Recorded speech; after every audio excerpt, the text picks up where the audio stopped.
On Contact with Chris Hedges. Welcome to On Contact. Today we're going to discuss the plight of the mentally ill within the American prison system with psychotherapist George Mallinckrodt. It's pretty horrific, and the abuses that have resulted in psychiatric units inside of state prisons amounted to torture. On Contact, neoliberalism, patriotism, truth is not socialism, obedience, counterweight, class war, corporate utopian ideology of neoliberalism, revolt en masse. On Contact with Chris Hedges.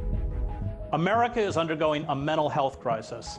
Funding for the mentally ill has been slashed to unprecedented levels. Care facilities have been closed or are woefully understaffed and inadequate.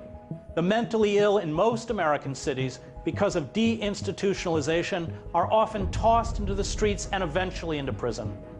Half of our 2.2 million prisoners have mental health issues, and 25% are mentally ill. Prisons have in essence replaced state psychiatric hospitals, yet once inside prison, those suffering from an array of mental illnesses receive little or no help. Most of the mentally ill in prisons, who invariably are economically disadvantaged and poorly educated, are physically abused, put in isolation, often for years, tied down for prolonged periods with restraints, and given cocktails of drugs to induce a state of constant lethargy. Techniques that only exacerbate their psychological distress.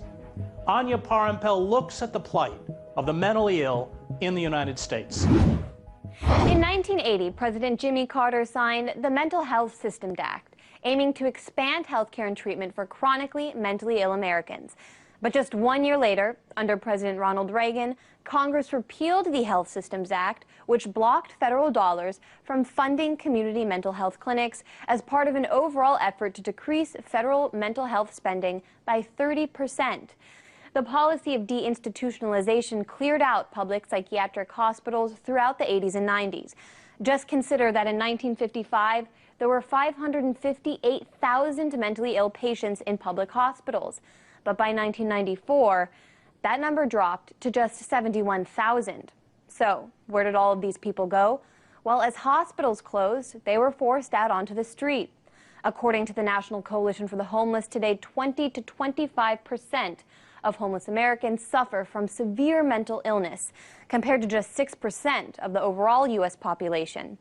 And as incarceration policies grew more severe in the U.S., for example, the introduction of a federal 3 strikes law, many eventually found themselves behind bars. According to a 2009 study by the Council on State Government's Justice Center, approximately 2 million mentally ill adults are arrested every year. As the Pew Charitable Trust notes, several studies have found the mentally ill, quote, tend to stay in jail longer than those without mental illnesses, return to jail more often, and cost local jurisdictions more money while incarcerated. More frequently than not, they are jailed for minor offenses, such as trespassing, disorderly conduct, disturbing the peace, or illicit drug use. Thank you, Anya. Psychotherapist George Mallinckrodt worked for 3 years in a Florida state prison psychiatric unit and is the author of Getting Away with Murder.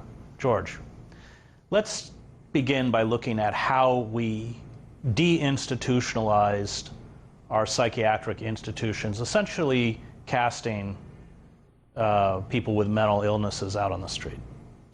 Yes, there were widespread abuses in these institutions. We're talking about back in the 1950s, right? 50s, 60s, 70s. And as reports of these horrific situations arose, there was a hue and cry to close these institutions. So they were closed, except that there was no plan to deal with patients who would be left essentially out on the streets.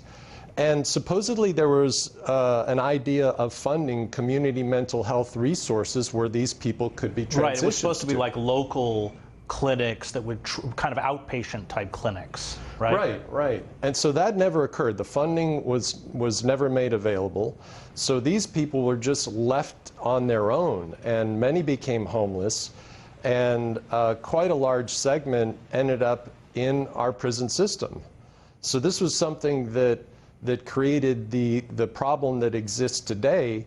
And I maintain that the severely mentally ill in our prisons now are enduring conditions worse than in those psychiatric hospitals. Well, and of course, because they're often not only being medicalized into lethargy, but locked into isolation cells, and then when they do act out, treated with tremendous violence and all sorts of mechanisms of restraint, and which you know very well. Yes, it's pretty horrific.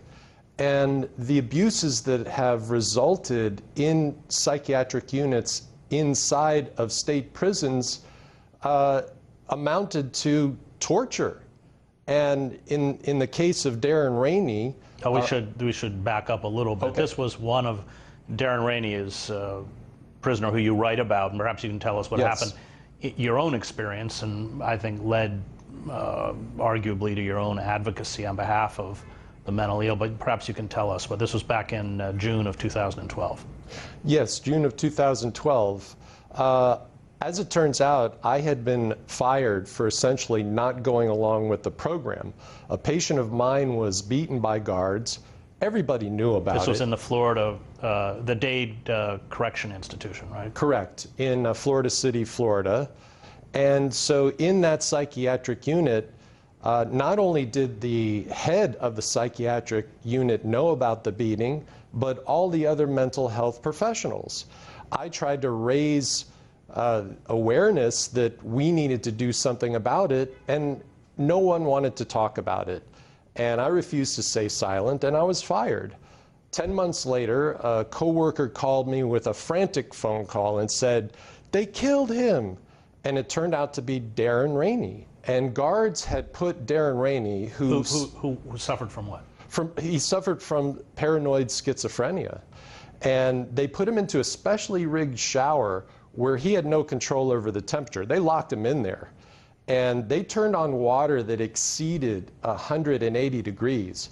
And while he may not have suffered from the direct spray of the shower, that room must have heated up very quickly. And patients that were listening to his pleas, he kept pleading, "Please let me out, please let me out, I won't do it anymore." He had smeared excrement on the walls of his cell, is that correct? That's correct. And so then inmates actually heard him fall to the floor of the shower, and about an hour later, guards came back to find him scalded to death, and 90% of his skin had peeled off. And maybe we should, while we're on this case, follow it out, because the guards were never charged. It's 4 years later. What's happened? That's correct. In fact, I just returned from a protest rally in front of the state attorney's office on June 23rd, which was the 4-year anniversary of his death. We know the names of the guards who put him in there. It's on the report. The state attorney's been sitting on this for 2 years. So not only were there not any charges, but the autopsy report took 3.5 years to complete. And it was leaked. It's still officially secret, but it was leaked, right? Yes, it was leaked, and it found that Darren Rainey's death was accidental, and that he died from complications from schizophrenia. I didn't know you could die from complications from schizophrenia. Yeah. And it also declared that his skin had sloughed off from warm, moist conditions. If that were the case, nobody would even take a bath anymore. Now, I think it's important to talk about numbers. Those state institutions which still exist house about 35,000 severely mentally ill. How many severely mentally ill do we have within our prison system? 2.2, 2.3 million people. That's about 20% of the population, anywhere from 350,000 to 400,000. We're talking about severely mentally ill. Severely mentally ill in our jails and prisons. And those who suffer mental health issues within prisons. The overall is what number? The overall number is about 60% of all incarcerated men and women suffer some form of a mental health issue that requires treatment in at least 1 year. And of course, 20% of those are the severely mentally ill. And how, having worked in the system, those who bring this kind of severe mental illness into the prison system, how are they treated?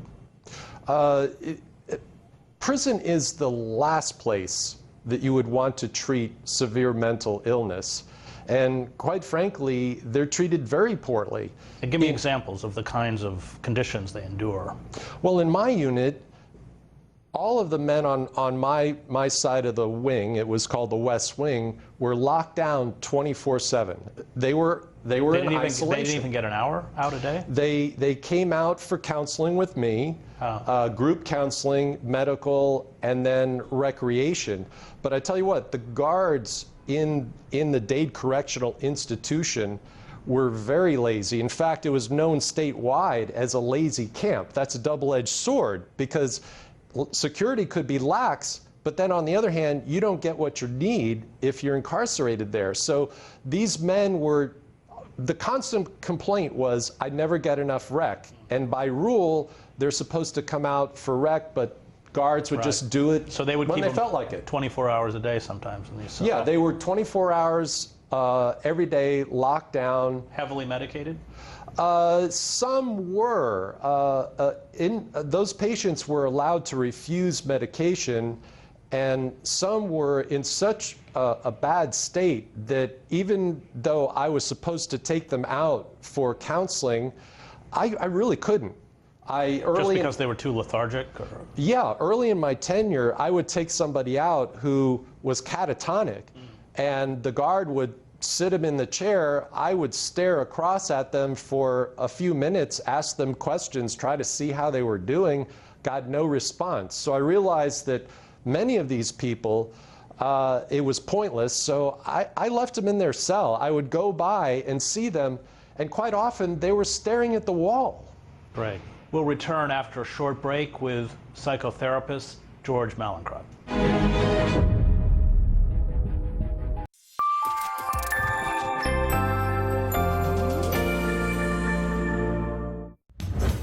What'd you have for breakfast yesterday? Why would you pick those shoes? How fast is your Wi-Fi? What's your dog's name? Why'd you name him that? What's your biggest fear in life? Ever been on a hayride? When's the last time you read a book? What would you say if you ever met the Pope? Who's the best quarterback of all time? What's one topping that doesn't belong on a pizza? Now, I've interviewed you too. Question more. This is Boom Bust, and these are the stories we are tracking for you today. I think that the euro is severely undervalued. That's the highest output in over 3 years. What the Fed really wants is inflation. The U.S. has more than doubled imports from Iraq.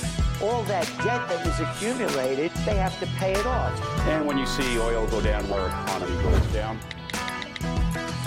What do you make of that data, and what does it really mean for the average worker?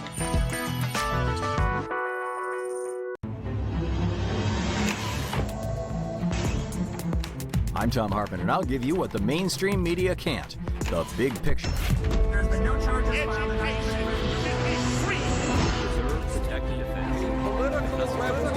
And when you question more, you find what you're looking for. This is the legislative branch of the parliament. We'll go deeper, investigate, and debate, all so you can get the big picture.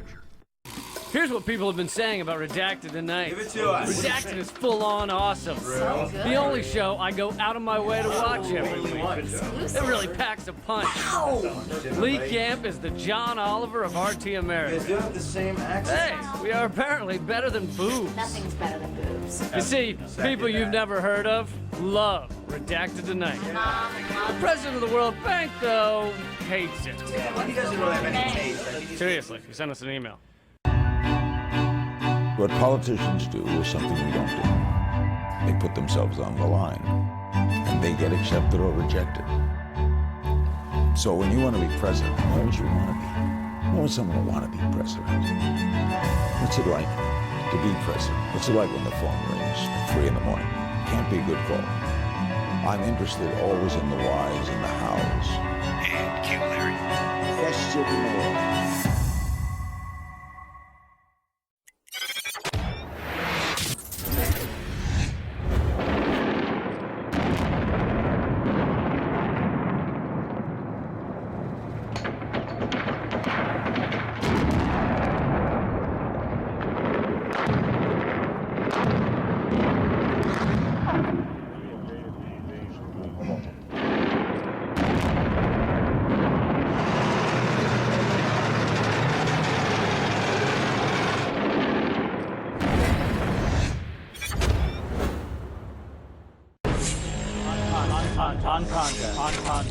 Chris Hedges.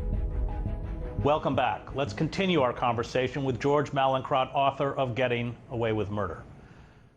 So, George, we were speaking before about the fact that we have 350,000, 400,000 severely mentally ill within our prison system. The prisons have replaced state psychiatric institutions throughout the country. And what we've also seen is a privatization of psychiatric services. I think your service, the service you worked for in Florida, was privatized.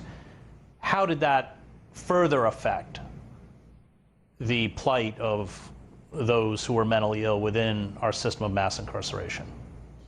Well, anytime you introduce a profit motive into the prison system, for example, the company I worked for, Horizon, they provided medical and mental health services to about 2/3 of the prisons in Florida at one point.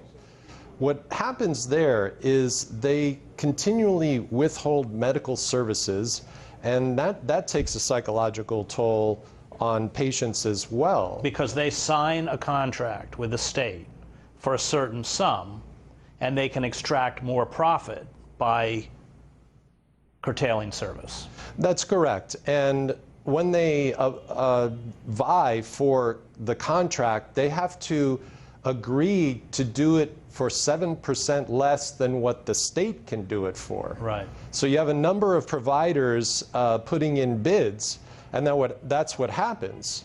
And so the mental health services, medical services suffer because of the profit motive.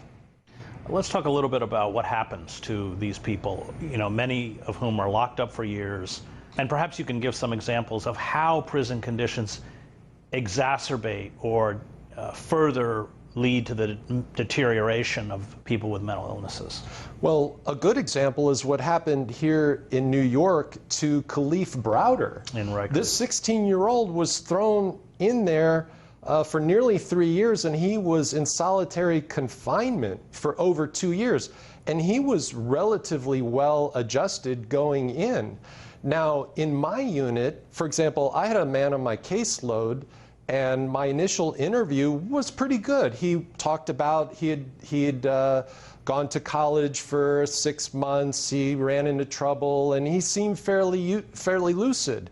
And then within 2 months, I couldn't take him out of his cell.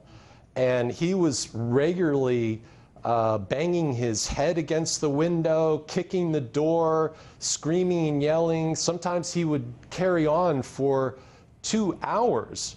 And he continually refused medication. And he was one of the cases that you just look at it and you can't believe how he declined. And this was somewhat typical. And as it turned out, later in my work in the prison, well over 50% of the men in my unit were severely mentally ill. In the beginning, I could field a number of groups of fairly highly functional individuals. Toward the end, I had about 12 guys who would attend all my groups. I couldn't get anybody new in the group because they weren't functional enough. And what are the forces, aside from isolation, that contributed to that? Well, the brutality, the culture of brutality in the unit. There were psychopathic guards that would single out severely mentally ill men for abuse. And explain to me what that meant. What did they actually do? Well, there was one sergeant on the shift change at 8 o'clock in the morning who would go to a patient on one side of the unit and agitate him and instigate him verbally. Yes, and the way they do it is they call him a fag and gay, or they'll call him a snitch, a child molester, and so he would set this guy off, who would go on for an hour or two. Then he'd go to the other side of the unit and do the same to another severely mentally ill man, and these guards just got off on it. You know, it was a source of fun for them to set these people off, and the added result was it would wake up the rest of the men in the unit. So this was just a typical consequence of the culture of brutality in my unit, which exists throughout the entire state of Florida. It's also physical, because when these people act up, you will get, they call them the ninjas, you know, they'll go into the cells and... Right, and many men on my caseload were manhandled. I had 2 men who, one in particular, who was doing really quite well. I had done some really good work, and he had stopped isolating. He was coming out for a group, going to rec, and they manhandled this guy and smashed him to the floor, opening a gash in his forehead, requiring stitches. And so then this man decompensated to the point where he literally attacked me a month later. What about suicides? Depression, suicides? Well, depression was pretty rampant in my unit, and it could be anywhere from garden variety depression, and usually those were the fairly high functional men who would just have a period of depression, come in for treatment, and end up leaving a little bit better than when they came. But for the people that were severely depressed with major depressive disorder, those were the ones who would go into a catatonic state and decompensate to the point where they could have additional diagnoses such as paranoid schizophrenia. So I guess it was a coincidence or just fate, but while I was working there, we actually had no suicides. Although suicides are common, especially in supermax or attempted suicides.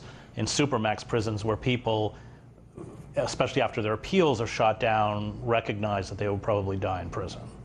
Right, and in my unit we had numerous suicide attempts which were unsuccessful, and they moved these men to the suicide watch cells, where essentially they wore what we called the turtle suit. It was a knee-length frock that was made out of the same quilting material that movers use. Right, they call it the chicken suit in the New Jersey system. It was green, so it was turtle suit in Florida. The failure to address mental illness in the wider society, and I know you had previously worked in the school system, how does that contribute to the school-to-prison pipeline for the mentally ill? Yes, I worked in a middle school setting for an agency that provided mental health and psychiatric services for children that had pretty severe psychiatric diagnoses. I worked with a 12-year-old girl who was on psych meds for 3 years for schizophrenia. Until that, I wasn't even aware that children that young could get schizophrenia. So what happens basically is if we don't treat these children at an early age before their mental illness derails them, then they end up in the school-to-prison pipeline. And is that because they turn to illicit drugs to cope with their... What do you think the reason for that is? Well, I think that the typical progression of events is that somebody who's severely mentally ill wants to feel better. Right. And so they'll turn to street drugs. Then they'll get involved with a bad element, let's say. And they do petty crimes and more serious crimes. So that's how they end up incarcerated. And they often, once they're incarcerated, because of their mental illness, and because they violate the rules within the prison system, they have their sentences extended without ever going to court, but just because of infractions that they've committed within the system. Right. Severely mentally ill people are not good at following rules. And so they end up in solitary for greater periods of time than the general population. And that's contraindicated for the severely mentally ill. What do you think we have to do? I mean, this has reached certainly crisis proportions. What do you see as a response? Well, we know that all adults that suffer from lifelong mental illness show, about 50% show signs by the age of 14. We've got to get to these people early. We need to shore up our mental health safety nets, not only in our communities, but our schools. And yet, you talk about strategic non-intervention by the corporate state. Well, what I mean by that is if the ship is going where you want it to go, i.e. increased profits. Right, you don't have to do anything. And I think that privately, they basically go along with the idea of administrative and legislative indifference to the plight of inmates. And everybody knows the problems, but nobody's doing anything about it. So they're just fine to have a laissez-faire attitude toward that. And with regard to the mentally ill, and given that they're a 20% segment of the mass incarceration issue, that's a huge profit generating source for them. So these corporate prison entities, they're not in favor of any mental health initiatives. That would impact their profit. Right. And so do you see any movement rising up to respond? You know, we're just seeing small steps in Congress. There was a recent bill that had passed the House. But the way I see it, this is the first step in a journey of 1,000 miles.